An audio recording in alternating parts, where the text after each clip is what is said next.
ఎండుమిర్చి వేసేస్తాను కదా. ఎండుమిర్చి ఎక్కువ వేగనవసరం లేదండి. మిర్చి ఎప్పుడైనా గుర్తుపెట్టుకోండి. వేసేసి ఆ వేడికే ఇవన్నీ వేగిపోతాయండి. ఆవాలు వేగడానికి ఎక్కువ టైం పట్టవు. అయితే మెంతులు ఒక్కటే వేయాలి. ఇనుప కడాయి కదండి, హైట్కే వేగిపోతాయి. ఇప్పుడు కొన్ని పచ్చిమిర్చి కూడా వేసేస్తున్నాను.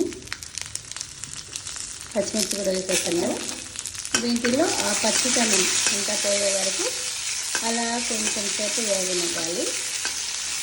ఇవన్నీ వేగడానికి కరెక్ట్గా 2 minutes టైం సరిపోతుంది అంతే అండి. ఎవరైనా ఈజీగా చేసుకోవచ్చు రోటి పచ్చళ్ళు. ఇది ఎంత సులభం కదా.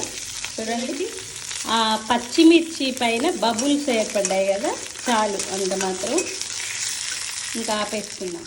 చూడండి, పచ్చిమిర్చి ఎండుమిర్చి ఇవన్నీ చల్లారిపోయాయి.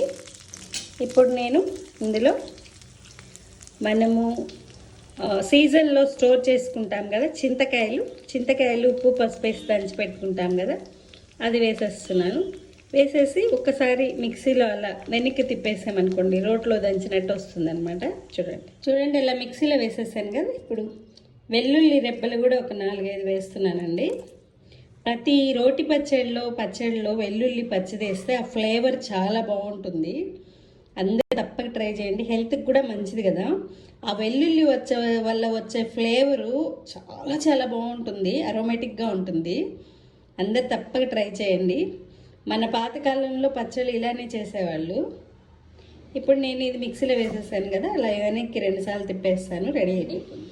ఆయిల్ కాగిపోయింది కదా. తాలింపు కోసం ఒక ఎండుమిర్చి వేసేసాను, కొంచెం ఆవాలు వేసాను, కొంచెం జీలకర్ర వేసాను, కొన్ని పచ్చిశనగపప్పు వేసాను,